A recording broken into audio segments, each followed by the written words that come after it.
Cléopâtre. Ce nom seul suffit à faire surgir une silhouette mythique, drapée de lin, parée d'or et d'intelligence. Mais au-delà des légendes, elle fut une femme de chair et de pouvoir, une stratège née dans l'un des contextes politiques les plus complexes de l'Antiquité. Bienvenue dans Fragments historiques. Aujourd'hui, découvrons ensemble la véritable histoire de Cléopâtre VIIe, dernière reine d'Égypte. Elle naît en 69 avant Jésus-Christ à Alexandrie dans la célèbre dynastie des Ptolémées, des souverains grecs installés en Égypte depuis 3 siècles. Contrairement à ses prédécesseurs, Cléopâtre apprend la langue égyptienne, participe aux cultes religieux locaux et se présente comme une véritable pharaone. Cette alliance entre culture grecque et tradition égyptienne est un geste politique majeur qui la distingue immédiatement. Dès ses 18 ans, elle hérite du trône avec son frère Ptolémée XIII, qu'elle est censée épouser selon la tradition dynastique.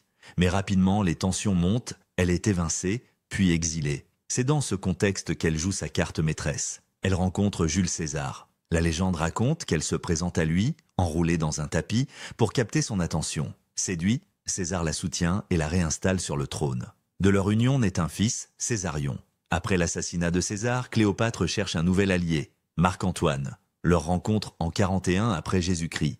JC donne lieu à une alliance puissante, politique et sentimentale. Ensemble, ils veulent réorganiser le Moyen-Orient avec Alexandrie pour capitale. En Trétifjordand avait pris JC, ils proclament la donation d'Alexandrie. Cléopâtre reçoit des territoires, ses enfants aussi. Mais à Rome, Octave, rival de Marc-Antoine, déclare la guerre. La bataille d'Actium en 31 avant Jésus-Christ. Jour après Jésus-Christ, marque un tournant. La flotte d'Antoine et Cléopâtre est vaincue. Antoine se suicide, suivi peu après par Cléopâtre. Elle refuse d'être exhibée à Rome. Selon la tradition, elle se fait mordre par un aspic, symbole royal. Mais d'autres hypothèses évoquent un poison. Cléopâtre au-delà du mythe. Cléopâtre ne fut pas seulement une diplomate aguerrie. Elle fut aussi une gestionnaire du quotidien. Elle réforma le système fiscal, renforça les échanges commerciaux avec l'Afrique, la Grèce et l'Orient et mit en valeur les ressources naturelles du Nil. Ses apparitions publiques étaient minutieusement orchestrées. Parfumée aux essences rares,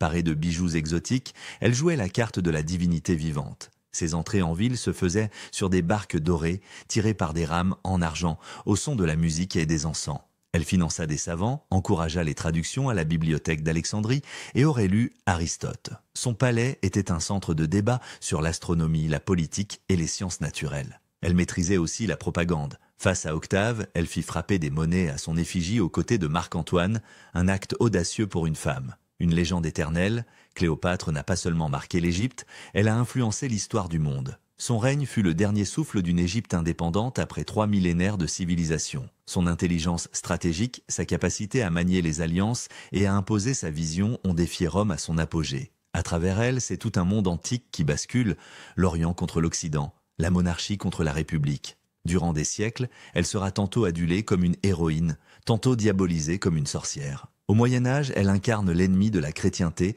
dans les récits occidentaux. À la Renaissance, elle revient comme figure tragique de la passion et du pouvoir. Au XXe siècle, elle devient une icône de cinéma, et aujourd'hui encore, elle est étudiée, réinterprétée, et parfois revendiquée comme symbole de résistance, d'intelligence féminine et de souveraineté perdue. Encore aujourd'hui, Cléopâtre reste une icône. Elle incarne la complexité du pouvoir féminin dans un monde d'hommes. Elle a été réinventée par Hollywood, la littérature romantique, les peintres, et même par les mouvements féministes. Car elle a brisé toutes les normes de son époque. Elle a régné seule, décidé de ses alliances, dirigé un État et choisi sa propre mort. Certains archéologues espèrent encore découvrir son tombeau, peut-être à Taposiris Magna. Mais qu'importe s'il reste caché, son histoire, elle, ne disparaîtra jamais. Cléopâtre est entrée dans la légende non pas parce qu'elle a perdu face à Rome, mais parce qu'elle a osé l'affronter. Et toi, connaissais-tu toutes ces anecdotes sur Cléopâtre? Quel personnage ou quelle reine veux-tu qu'on explore ensuite? Dis-le nous en commentaire, like la vidéo et abonne-toi à Fragments historiques pour ne rien rater.